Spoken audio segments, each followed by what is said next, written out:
राधे राधे। एक बार फिर स्वागत है मेरे राधा के श्याम चैनल पर। आज मैं इस वीडियो में आपको परवतनी एकादशी व्रत कथा सुनाने वाली हूँ। परवतनी एकादशी व्रत कथा।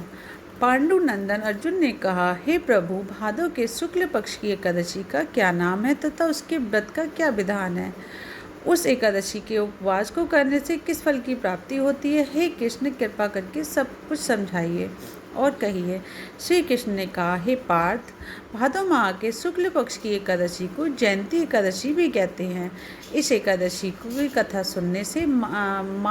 सुनने मात्र से सभी पापों का शमन हो जाता है और मनुष्य स्वर्ग को अधिकारी बन जाता है। इस जयंती एकादशी की कथा के नीच पापियों का भी उद्धार हो जाता है। यदि कोई धर्मपरायण मनुष्य एकादशी के दिन मेरा पूजन करता है तो मैं उसको संसार की पूजा का फल देता हूँ। जो मनुष्य मेरी पूजा करता है उसे मेरे लोक की प्राप्ति होती है, इसमें तनिक भी संदेह नहीं है।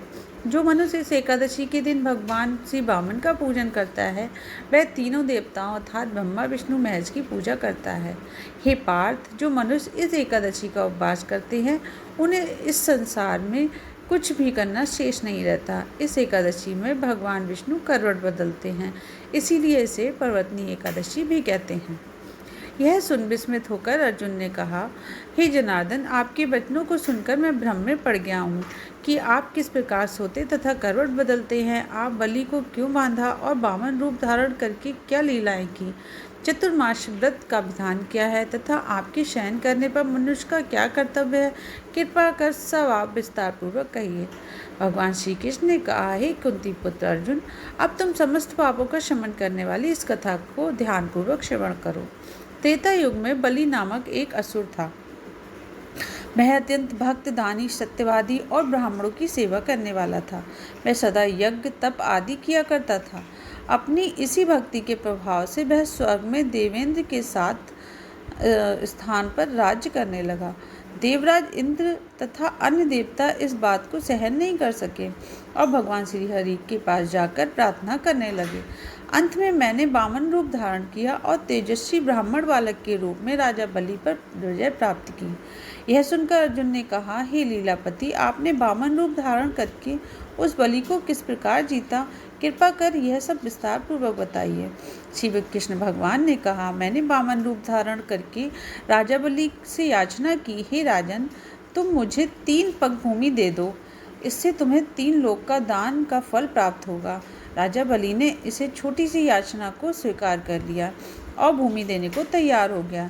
जब उसने मुझे वचन दे दिया तब मैंने अपना आकार बढ़ाया और भूलोक में पैर, भुवन लोक में जंघा, स्वर्गलोक में कमर, महालोक में पेट, जनलोक में हृदय, तपलोक में कंठ और सत्यलोक में मुख रखकर अपने शीश को ऊंचा उठा लिया। उस समय सूर्य, नक्षत्र, चंद्र, इंद्र तथा अन्य देवता मेरी स्तुति करने लगे। तब मैंने राजा बलि से पूछा, हे राजन, अब मैं तीसरा पग कहाँ रखूं? इतना सुनकर राजा बलि ने अपना शीश नीचे कर दिया। तब मैंने अपना तीसरा पग उसके सिर पर रख दिया और इस प्रकार देवताओं के हित के लिए मैंने अपने उस असुर भक्त को पाताल लोक पहुँचा दिया। और तब वह मुझसे विनती करने लगा। मैंने उससे कहा कि हे बलि, मैं सदैव तुम्हारे साथ रहूँगा। भादव के शुक्ल पक्ष की परवतनी नामक एकादशी के दिन मेरी एक प्रतिमा राजा बलि के पास रहती है और एक क्षीर सागर में शेषनाग पर शयन करती रहती है। इस एकादशी को विष्णु भगवान सोते हुए करवट बदलते हैं। इस दिन त्रिलोकीनाथ श्री विष्णु भगवान की पूजा की जाती है। इसमें चावल और दही सहित चांदी का दान दिया जाता है। इस दिन रात्रि को जागरण करना चाहिए। इस प्रकार उपवास करने से मनुष्य सभी पापों से मुक्त होकर स्वर्गलोक को जाता है। जो मनुष्य पापों को नष्ट करने वाली इस एकादशी की व्रत को कथा सुनते हैं उन्हें अश्वमेध यज्ञ के फल की प्राप्ति होती है। कथा सार: दान करने के उपरांत मनुष्य को अपमान नहीं करना चाहिए।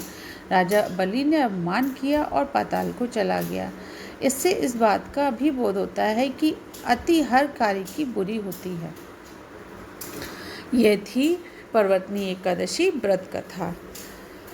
ये कथा आप लोगों को कैसी लगी प्लीज़ कमेंट्स करके ज़रूर बताइए और मेरे चैनल को लाइक सब्सक्राइब करना ना भूलें। राधे राधे, राधे राधे।